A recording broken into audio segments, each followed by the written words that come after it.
The shuttle doors opened with a soft hiss, and Kang Tai-ho stepped onto Volunia 7 for the first time. The orbital station stretched before him like a city floating in space. Towers of glass and strange metals reached toward the stars. Ships of every shape moved through the darkness outside the transparent walls. Creatures he had only seen in books walked past him without a second look. Tai-ho was 24 years old. He came from a small town in Korea, from a family of mechanics and farmers. His father fixed cars. His grandfather fixed tractors. And now here he was, one of only 3 humans ever accepted into the Galactic Institute of Applied Sciences. He carried 2 bags. One held his clothes and personal items. The other, smaller and heavier, held his tools. The same tools his father had given him when he turned 16. Wire cutters, a soldering iron, screwdrivers of different sizes, rolls of copper wire, a small hammer, things that had been passed down through 3 generations of his family. The station was overwhelming. The air smelled different. The gravity felt slightly wrong. And everywhere he looked, there were aliens. Tall ones, short ones, some made of what looked like living crystal, others that seemed to flow like water given form, a few that towered over him with hard shells and many legs. None of them paid attention to him. To them, he was just another primitive creature from a young world. Tai-ho found his room in the student housing area. It was small, but clean. A bed, a desk, a window that looked out at the stars. He unpacked his clothes first, then carefully set his toolkit on the desk. He opened it and looked at the familiar items inside. They seemed old and simple compared to everything else on this station, but they were his. They connected him to home. The next morning, he walked to his first class. Engineering principles taught by Professor Rovell. Tai-ho had read about the professor. Rovell was a Valorian, an insectoid species known for their advanced technology. He had taught at the Institute for over 200 years. His students had built starships, space stations, and machines that could reshape planets. The lecture hall was large. Seats rose up in curved rows around a central platform. Students of many species were already there when Tai-ho arrived. He found a seat near the back and placed his toolkit on the desk beside him. He always kept it close. Professor Rovell entered exactly on time. He was tall, nearly 3 meters, with a hard black shell and 4 arms. His eyes were large and dark, reflecting the lights of the hall. When he spoke, his voice was sharp and clicking, translated by a device around his neck. Welcome to Engineering Principles, Rovell said. He moved to the center of the platform, his legs making soft tapping sounds on the floor. In this class, you will learn to create, to build, to push the boundaries of what is possible. He looked around the room, studying each student. His gaze passed over the crystalline Valorians, the fluid Yamori, the scaled beings from distant worlds. Then his eyes found Tai-ho and stopped. Human, Rovell said. The word hung in the air like something unpleasant. Stand up. Tai-ho stood. He could feel every eye in the room turning toward him. Bring your belongings to the front. Tai-ho hesitated for just a moment. Then he picked up his toolkit and walked down the steps to the central platform. His footsteps seemed very loud in the silent hall. Rovell looked down at him. Even standing, Tai-ho barely reached the professor's chest. What is that? Rovell pointed at the toolkit with one of his 4 hands. My tools, sir. Open it. Tai-ho placed the case on a table and opened it. The wire cutters gleamed under the lights. The soldering iron sat in its holder. The copper wire was wound in neat circles. Everything was organized, clean, well-maintained. Rovell stared at the contents. Then he made a sound that Tai-ho realized was laughter. A sharp, clicking sound that echoed through the hall. What is this, human? Sticks and stones. He pressed a button on the table, and a holographic image appeared above them. It showed Tai-ho's toolkit, enlarged so that every student could see. The image rotated slowly, displaying the simple metal tools from every angle. Look at this, Rovell said to the class. While we manipulate matter at the molecular level, while we command machines that can build anything from nothing, This species still twists metal by hand. Laughter spread through the hall. Taiho heard it from every direction. The crystalline Valorians made sounds like breaking glass. The Yamari bubbled with amusement. Even species he could not identify joined in. A crystalline student in the front row shook his head slowly. His name was Dren, Taiho would later learn. Primitive, Dren said, loud enough for everyone to hear. A Yamari named Pola. Her body shifting like colored water, turned to a neighbor and whispered, "They should not have admitted humans. They are not ready." Taiho stood there on the platform, surrounded by laughter, and said nothing. His face remained calm. His hands stayed at his sides. Inside, something burned, but he did not let it show. Roval was not finished. He picked up the soldering iron with two of his hands, turning it over as if examining something from a museum. "Do you know what this is?" he asked the class. "This is what their species used before they discovered electricity. They heat metal and stick pieces together, like children playing with mud." More laughter. And this. Roval held up the wire cutters. "They cut things. With physical blades. Because they cannot reorganize matter at the atomic level." Laughter grew louder. Taiho looked at his tools in the professor's hands. Those tools had built his first radio when he was 12.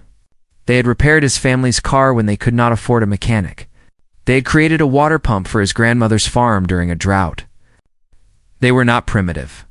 They were proven, but he said none of this. He simply stood and waited. Finally, Roval set the tools back in the case and pushed it toward Taiho. "Return to your seat, human. Try to keep up with the actual students." Taiho closed the case and walked back up the steps. The laughter followed him. Some students pointed. Others shook their heads with pity or contempt. He found his seat and sat down. He placed the toolkit on his desk, exactly where it had been before. A student next to him, a being with gray skin and too many eyes, leaned over. "Why do you even carry those things? They are useless here." Taiho looked at the student. "They have never been useless to me." The student made a sound of dismissal and turned away. The rest of the class passed slowly. Roval talked about molecular assembly, about quantum fabrication, about technologies that could create anything from raw energy. Taiho took notes and listened carefully. He did not understand everything, but he learned what he could. When the class ended, students filed out quickly. No one spoke to Taiho. No one looked at him. He was invisible again, just another primitive creature who did not belong. He walked back to his room alone. The station's corridors were busy with aliens going about their lives. None of them noticed him. None of them cared. In his room, Taiho sat at his desk and opened his toolkit. He looked at each item inside. The wire cutters, the soldering iron, the screwdrivers, the copper wire. They called these things primitive. They laughed at them. They thought humans were lesser beings who should not be here. Taiho closed the case and looked out the window at the stars. "I will show them," he said quietly to the empty room. "I will show them all." 3 weeks passed on Valuna 7. Taiho attended every class, took careful notes, and spoke to almost no one. The other students ignored him or looked at him with pity. Professor Roval continued to make small comments about human limitations whenever the opportunity arose. Taiho listened, learned, and kept his thoughts to himself. He spent his evenings studying. The technology here was far beyond anything on Earth. Molecular assembly, quantum fabrication, energy-to-matter conversion. These were concepts that humans had only begun to imagine. But underneath all the advanced science, Taiho noticed something. The basic principles were the same. Energy moved. Forces acted on objects. Things could be built if you understood how they worked.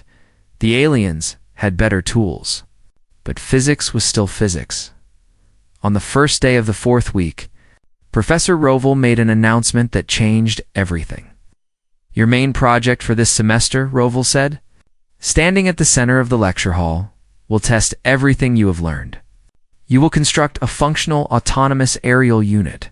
Taiho sat up straighter. An aerial unit. A flying machine. A drone. The unit must be capable of independent flight, Roval continued. It must respond to commands. It must demonstrate stable control in 3 dimensions. You will use only the materials provided in the standard fabrication bay. He looked around the room, his dark eyes reflecting the lights. You may use any technique available to your species. Molecular assembly, quantum printing, energy weaving. Whatever methods you have mastered, several students nodded with confidence. For them, this would be simple. Their species had been building with advanced technology for thousands of years. Roval's gaze found Tai-Ho. All students will have equal access to the fabrication bay. The rules are fair for everyone. Something in his voice suggested the opposite. After class, Tai-Ho walked to the fabrication bay. It was a large room filled with machines he had never seen before. Tall columns that could turn energy into solid matter. Floating platforms that held raw materials. Control panels covered with symbols from 100 different worlds.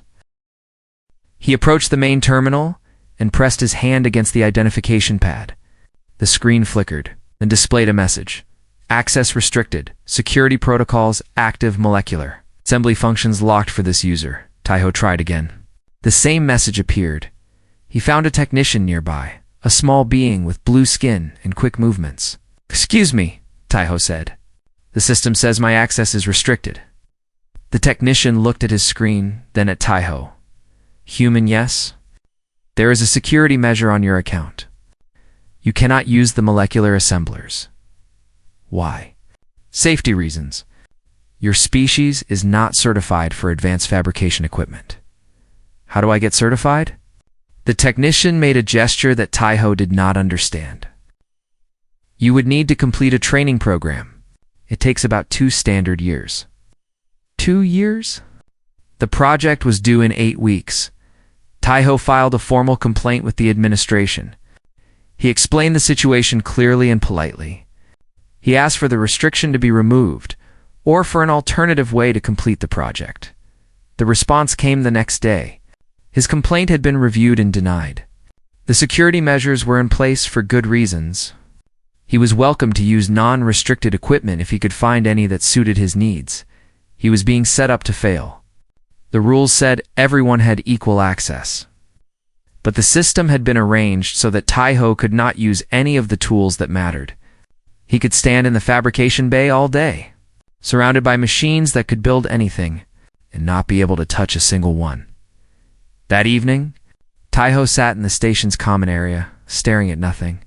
Around him, students from many worlds talked and laughed. None of them seemed worried about the project.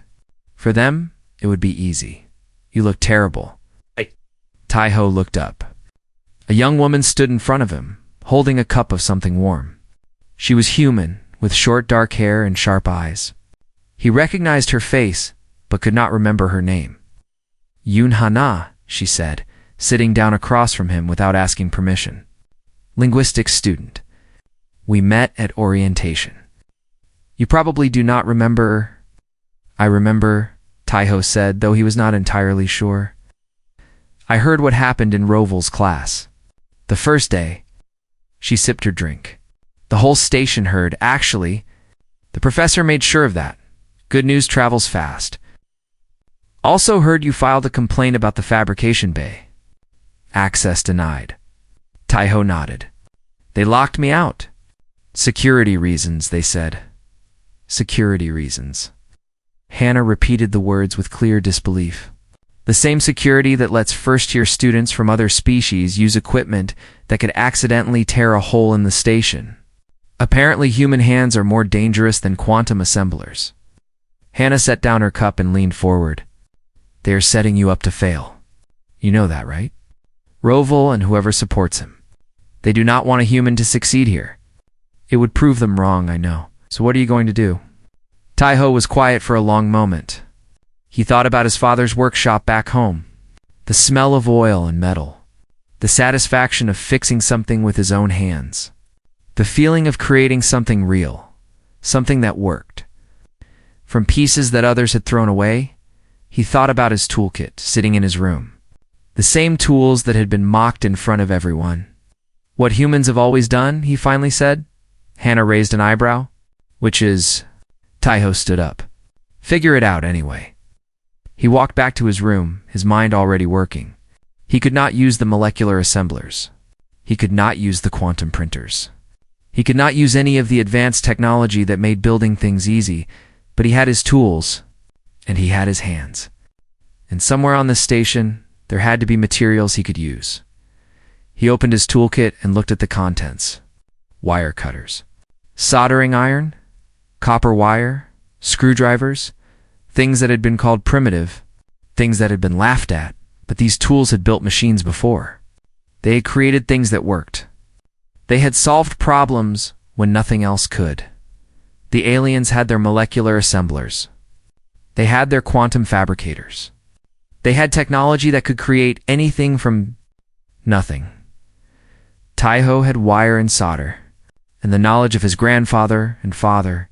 Before him, he picked up the soldering iron and felt its familiar weight in his hand. He would build a drone, not with advanced technology, not with machines that did the work for him. He would build it the human way, with his hands, with his tools, with determination and creativity and the stubborn refusal to give up. They wanted him to fail. They expected him to fail. They had arranged everything so that failure was the only possible outcome. They did not understand humans. Taiho began to make a list. He would need motors. Small ones, powerful enough to lift a light frame.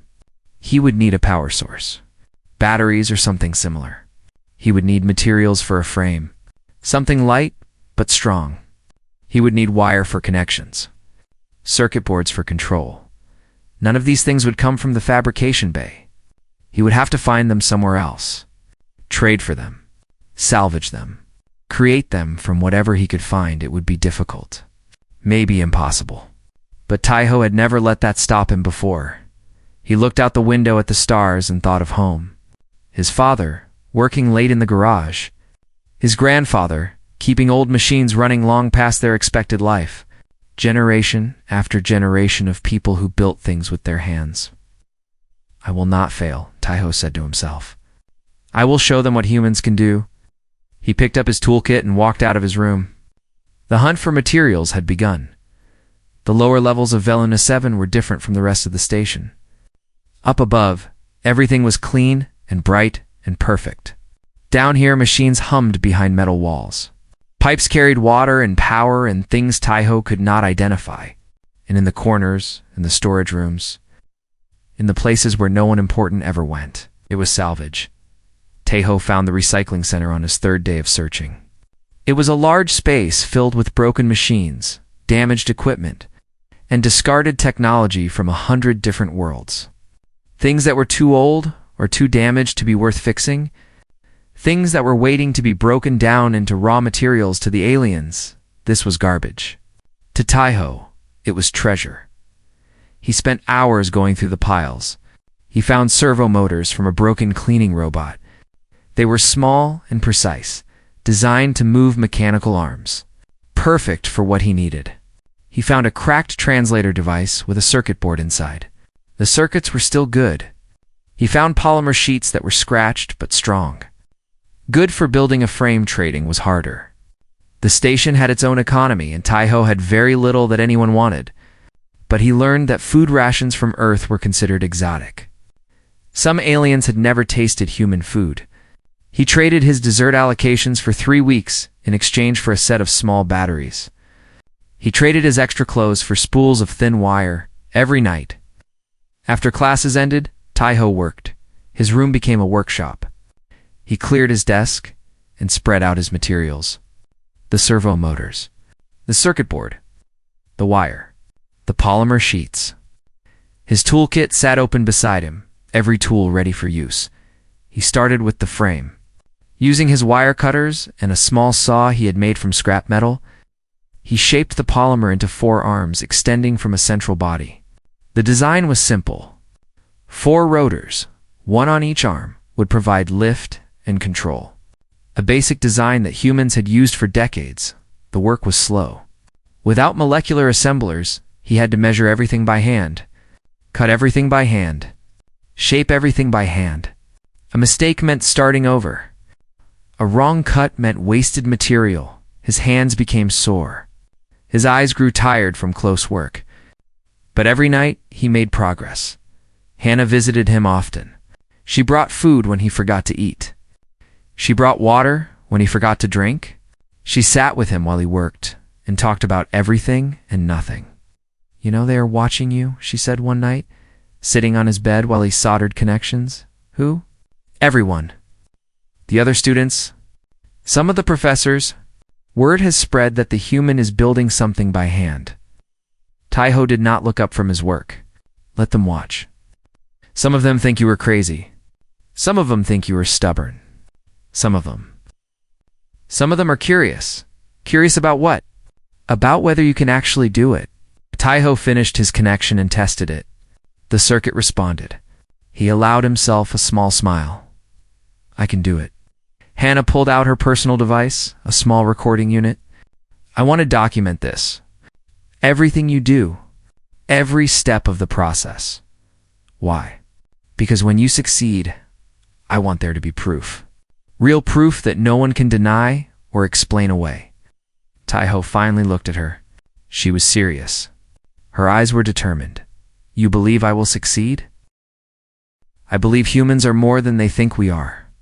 She activated the recording device. "Now show me what you are working on." Oh. The days blended together. Class during the day. Building at night. Taiho slept very little. He ate when Hannah reminded him. He worked until his hands shook, then rested just long enough to steady them. The other students began to notice. During class, he sometimes caught them looking at him. Their expressions were mixed. Confusion, amusement, and sometimes something else. Something like interest drained. The crystalline Valorian who had called him primitive on the first day found him in the salvage room one evening. Taiho was digging through a pile of broken equipment, looking for a specific type of capacitor. "What are you doing?" Dren asked. His voice made sounds like wind through glass. "Building." Taiho found what he was looking for and held it up. A small capacitor, slightly damaged but still functional. "With this treasure?" Dren watched him with those strange crystalline eyes. "You are actually trying to complete the project. Without molecular tools? Yes, that is not possible." "We will see." Dren was silent for a long moment. Then he reached into the pile and pulled out a component. "This power regulator, it still works. I was going to recycle it, but..." He held it out to Taiho. "You might need it." Taiho looked at the Valorian. Something had changed in his expression. Not respect, not yet, but something close to recognition. "Thank you." Dren nodded and walked away without another word. Even Pola. The fluid-bodied Yamari, who had said humans should not have been admitted, paused by his workstation one night. Taiho was hand-winding electromagnetic coils, a tedious process that required patience and precision. "You are actually building it by hand," Pola said. Her form rippled with colors Taiho could not interpret. Like an ancestor. Like a being from before technology. Taiho kept winding the coil, keeping the wire tight and even. Like a human. Pola watched for several minutes without speaking. Then she left, flowing away like colored water, the night before the demonstration. Everything came together. Taiho sat at his desk, surrounded by weeks of work. The frame was complete, for polymer arms extending from a central body. The motors were mounted, one on each arm, connected to propellers he had shaped from salvaged material. The circuit board was wired, carrying signals from the controller to the motors. The batteries were installed, providing power to the whole system. His controller sat beside the drone, a simple box with 2 joysticks and a few switches. He had built it from the broken translator's housing, filling it with his own circuits and connections. Hannah was there, her recording device capturing everything. "Are you ready?" she asked. Taiho connected the power. Lights flickered on the circuit board. The system was active. He picked up the controller and moved the joystick slightly. The rotors began to spin. Slowly at first, then faster. The drone vibrated on the desk. Then, carefully, gently, it lifted. 3 inches. 4 inches. 5 inches above the desk, it hovered there, held aloft by nothing but spinning rotors and the physics that Taiho understood. It was not held up by molecular bonds or quantum effects or advanced technology. It flew because of air and motion and the same principles that humans had discovered centuries ago. Hannah laughed with joy. "You did it?" Taiho guided the drone left, then right, then forward, then back. It responded to every command. Not perfectly, not smoothly, but it responded. He set it back down on the desk and turned off the power. The rotors slowed and stopped.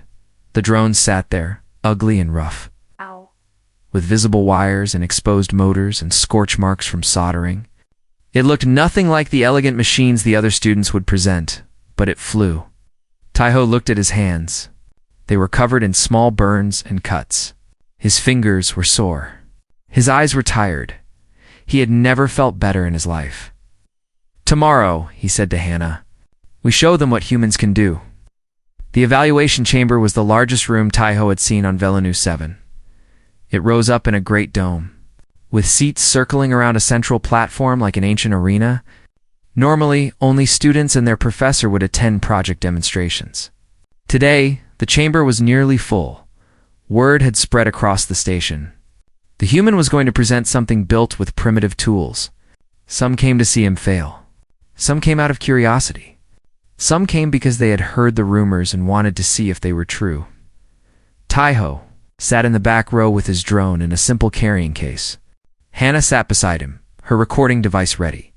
The other students were scattered through the chamber, some with elaborate cases for their projects, some with nothing visible at all, because their creations existed in quantum states until summoned Professor Avel stood at the center of the platform, his dark shell gleaming under the lights. He looked up at the packed chamber with obvious satisfaction. "Today," he announced, his clicking voice carrying through the space, "you will demonstrate what you have learned. You will show what your species is capable of creating." His eyes found Taiho in the crowd. A small movement of his mandibles suggested amusement. "We will proceed in order of technological advancement. Most sophisticated first. Our human student will go last." He paused, and Taiho understood the message clearly. Save the failure for the end. Let everyone see the contrast between real engineering and whatever the human had managed to create. "So everyone can see," Rovell continued, "what desperation looks like." Light laughter rippled through the chamber. Taiho said nothing. Hannah squeezed his arm in silent support. The demonstrations began. The first student was a Valorian like Rovell. He commanded a cloud of nanobots that swirled together and formed a drone in mid-air. It flew with perfect precision, responding to thought commands, leaving trails of light as it moved. When he was finished, the nanobots dispersed into nothing, waiting to be summoned again. The chamber applauded. The second student, a crystalline being from a world Taiho did not know, presented a drone made of pure light. It had no solid form at all. It existed as organized photons, bending around obstacles, passing through solid objects, moving in ways that seemed to ignore physics entirely. More applause. Murmurs of appreciation. One by one, the students presented their creations. Gravity-defying spheres that moved without visible propulsion. Drones made of folded space that existed in multiple places at once. Constructs woven from magnetic fields and quantum probability. Each one was more impressive than the last. Each one demonstrated technology that humans would not develop for centuries. Dren, a crystalline Valorian, presented a drone that reformed itself after being cut in half. Pola created one from her own body, a piece of herself that separated and flew independently. The demonstrations took hours. Taiho watched every one, studying, learning, appreciating the incredible technology on display. These species had thousands of years of advancement. They had mastered sciences that humans barely understood. And yet finally, there was only one student left. "Kung Taiho," Professor Rovell called out, "Human, please present your project." The chamber grew quiet. Everyone turned to watch as Taiho stood and walked down the steps toward the platform. He carried his case carefully. Hannah followed at a distance, her device recording everything. The walk felt very long. Taiho could feel hundreds of eyes on him.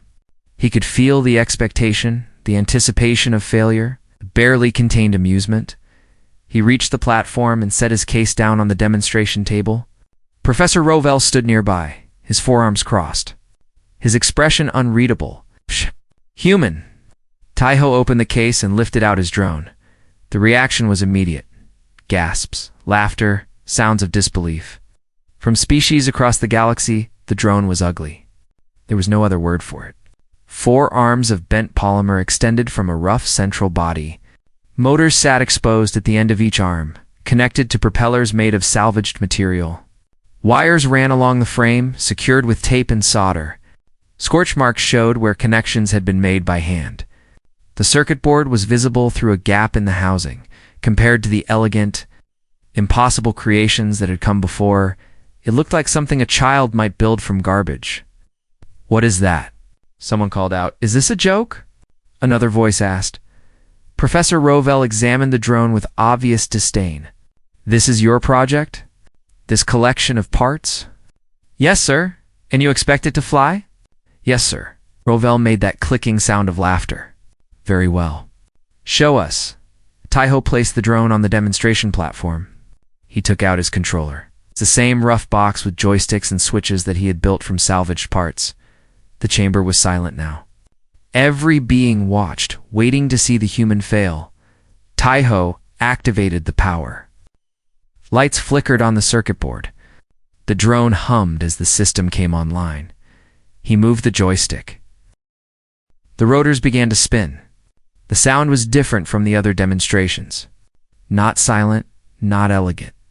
It was the mechanical noise of moving parts, of air being pushed, of physics in action. The drone vibrated. It shook, and then it lifted. It rose from the platform, wobbling slightly, then stabilizing. 1 foot, 2 feet, 3 feet in the air. The laughter stopped. Taiho guided the drone forward. It moved across the platform, responding to his commands. He turned it left, then right. He made it rise higher, then descend. He flew it in a circuit around the central area of the chamber, a perfect loop that brought it back to where it started. The drone was not graceful. It was not elegant. It did not flow like light or bend like space or exist in multiple dimensions. But it flew. Taiho brought it down carefully, landing it exactly where it had started. He turned off the power, and the rotors slowed to a stop. Silence filled the chamber. Complete, absolute silence. Then Dren spoke, his voice carrying clearly through the space. "He built that without molecular tools?" "Without any tools the Institute provided." Hannah stepped forward, holding up her recording device. "I documented everything. Every part was salvaged or traded. Every connection was made by hand. Every component was assembled using only the tools he brought from Earth." She walked to the platform and stood beside Taiho. This drone was built with wire cutters, a soldering iron, and the knowledge passed down through 3 generations of his family. The same tools that Professor Rovell called primitive, the same tools that this chamber laughed at. She looked around at the assembled beings, her eyes challenging, and it flies. The silence continued for a long moment. Then, slowly, Dren began to applaud. The sound of his crystalline hands coming together was like chimes in the wind. Pola joined him, her fluid form creating rippling sounds of appreciation. One by one, students throughout the chamber began to applaud. Not everyone. Some still sat in stunned silence. Some looked confused or uncomfortable, but many applauded, in various forms, creating a strange symphony of sounds that Taiho had never heard before. He stood on the platform. Next to his ugly, wonderful drone, felt something he had not felt since arriving on this station. Pride. Professor Rovell had not moved. He stood watching, his dark eyes fixed on the drone, his expression impossible to read. The applause slowly faded. Everyone waited to see what the professor would say. Rovell reached out and picked up the drone. He turned it over in his 4 hands, examining every wire, every connection, every rough edge and scorch mark. He said nothing for a very long time. The evaluation chamber. remained silent as Professor Roval examined the drone. His four hands moved over every surface, every wire, every imperfect joint. Minutes passed. The students barely breathed. Finally, Roval set the drone back on the platform and turned to face the assembled beings. "This machine," he said, his clicking voice echoing through the chamber, "is inefficient. Its power consumption is wasteful. Its flight patterns are unstable. Its construction methods are outdated by 10,000 years." He paused. "It is crude. It is rough. It will break down within standard cycles. Its components will fail. Its wiring will degrade. It has none of the elegance or sophistication of the other projects presented today." Taiho stood still, his face calm. He had known this was coming. He had prepared himself for whatever judgment would follow. "Yes," Taiho said simply. Roval turned to look at him. Those dark, insectoid eyes held an expression Taiho could not read. "Yes, that is all you have to say? Everything you said is true. The drone is inefficient. It is crude. It will break down." Taiho met the professor's gaze without flinching. "But it flies." "It flies," Roval repeated. He turned back to the chamber, to the hundreds of beings watching from their seats. "It flies."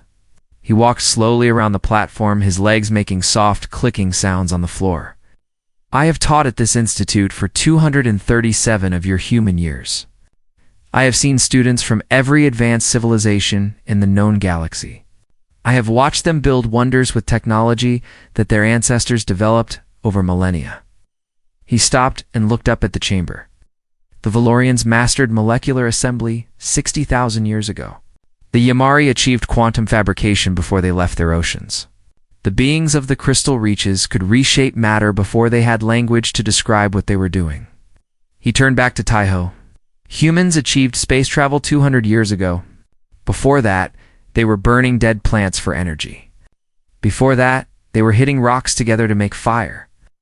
Some students laughed softly, but Roval silenced them with a look. "This is not an insult. This is a fact, and it is the most important fact in this room." The laughter stopped. This human, Roval pointed at Taiho, was denied access to our fabrication equipment. A security measure, they called it. An obstacle designed to make completion impossible. He picked up the drone again. He found discarded machines and took them apart. He traded his food for components. He wound wire by hand, using techniques older than most of our civilizations.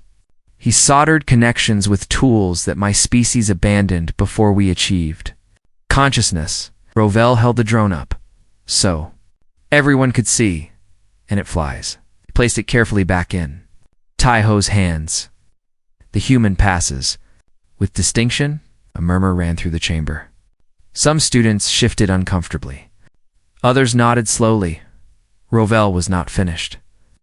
"Most of you will graduate from this institute and go on to build great things. You will use technology that can create anything from nothing. You will command machines that do the work for you. You will never touch raw materials with your own hands." He paused. "But technology fails. Systems break. Power grids collapse. Quantum networks go dark. And when that happens, when everything you depend on stops working, what will you do?" Silence. This human would survive. He would find materials. He would build tools. He would create what he needed with nothing but his hands and his knowledge, because that is what his species has always done. Roval walked back to the center of the platform. "We look down on primitive species. We mock their simple tools and basic methods. But perhaps we should remember that we were all primitive once. And perhaps we should remember that the species that survives is not always the one with the best technology." He looked directly at Taiho. "It is the one that can adapt. The one that can create from nothing. The one that refuses to give up." The demonstration ended shortly after. Students filed out of the chamber, talking quietly among themselves. Some looked at Taiho differently than they had before. Some still seemed confused or uncomfortable. But something had changed. Dren approached Taiho as he was packing up his drone. "I do not understand," the Valorian said. His crystalline form caught the lights, sending small rainbows across the walls. We have superior technology. We have capabilities your species cannot imagine. Why does your method impress him? Taiho closed his carrying case and picked up his toolkit. The same worn case that had been mocked on his first day, the same tools that had been displayed as examples of primitive thinking. Because technology fails, Taiho said. Systems break, power grids collapse, and when everything goes dark, the species that survives is not the one with the best tools. He met Dren's crystalline eyes. It is the one that can build new tools from nothing. Dren was silent for a long moment. Then he did something Taiho had never seen a Valorian do. He bowed his head slightly. I was wrong about you, Dren said. About humans. I thought you were lesser beings who had no place here. And now? Now I think I have much to learn. He walked away, leaving Taiho standing on the platform. Hannah appeared at his side. She was smiling, her recording device finally put away. Ready to go? She asked. Taiho looked around the emptying chamber. A few students still lingered, talking in small groups. Some of them glanced his way.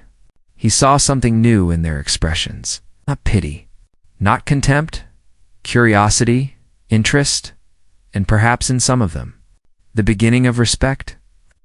Ready, he said. They walked out of the chamber together. Two humans, on a station filled with beings from 100 different worlds. The corridors were busy with aliens going about their lives, just as they had been on Taiho's first day. But something felt different now. Some of the beings they passed nodded at Taiho. A few even spoke greetings in their own languages. Word had spread fast. The human had built something impossible. Not with advanced technology. Not with molecular assemblers or quantum fabricators. With his hands, with simple tools, with stubborn determination, they reached a viewing area, a large window that looked out at the stars. Ships moved in the distance, coming and going from the station. Beyond them, the galaxy spread out in all its impossible vastness. What happens now? Hannah asked. Taiho set down his case and looked out at the universe. Now I keep learning. Keep building. Keep showing them what humans can do. You already showed them. I showed them one thing. There is more to show, Anna laughed. You are going to change this place, you know. Change how they see us. Maybe. Taiho smiled slightly. Or maybe I will just remind them of something they forgot. That every advanced species started somewhere. That every great civilization was once a group of primitive beings. Figuring out how to survive with nothing but their hands and their minds? He turned to face her. Humans are not behind. We are just at a different point in the journey.